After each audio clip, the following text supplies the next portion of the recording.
আসসালামু আলাইকুম everyone, welcome to R N kitchen. আজকে আমি আপনাদের জন্য নিয়ে এসেছি দারুণ মজার গুঁড়ো দুধের রসমালাই, যা খুব সহজেই ঘরে বসে অল্প উপকরণ দিয়ে বানিয়ে ফেলতে পারবেন। তো চলুন দেখে নেওয়া যাক এটি বানাতে কি কি প্রয়োজন।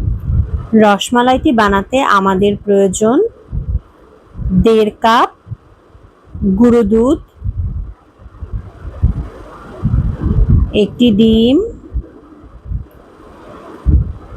1 টেবিল চামচের একটু কম ঘি আর আধা চা চামচের মতো বেকিং পাউডার।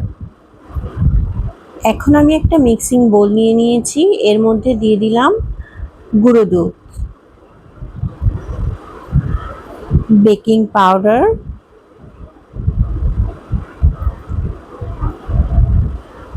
এবং এই দুটি উপকরণ ভালো করে মিক্সড করে নিলাম।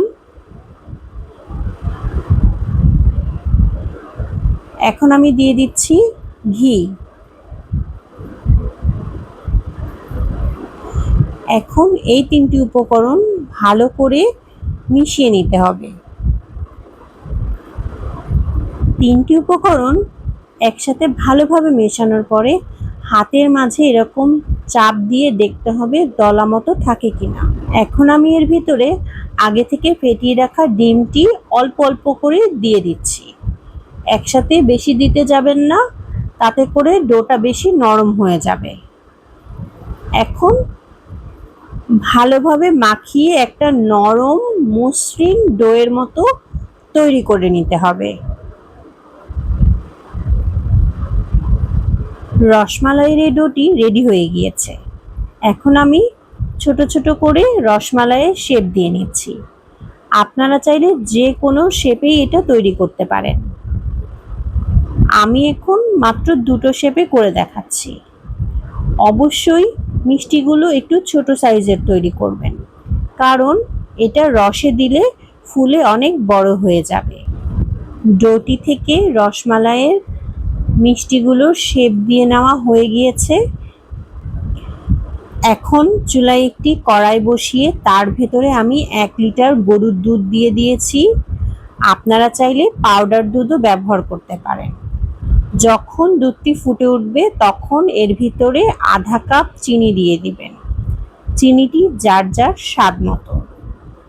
এখন আমি এর ভিতরে দুটো এলাচ দিয়ে দিচ্ছি। এখন আমি এর ভিতরে দিয়ে দিচ্ছি একটুখানি জাফরান। এটা অপশনাল, আমি শুধুমাত্র কালারের জন্য ব্যবহার করছি। দুধটি ভালো করে বলক আসার পরে আমি এখন এর ভিতরে আগে থেকে তৈরি করে রাখা মিষ্টিগুলো দিয়ে দিচ্ছি। মিষ্টিগুলো দিয়ে দেওয়ার পরে খুব জোরে নাড়া যাবে না, হালকা করে নেড়ে 10 থেকে 12 মিনিটের মতো আমাদেরকে অপেক্ষা করতে হবে। এখন চুলার আঁচটি রাখতে হবে মিডিয়াম টু লো হিটে। ফিরে আসলাম 12 মিনিট পরে। আমাদের মিষ্টিগুলো রেডি হয়ে গিয়েছে।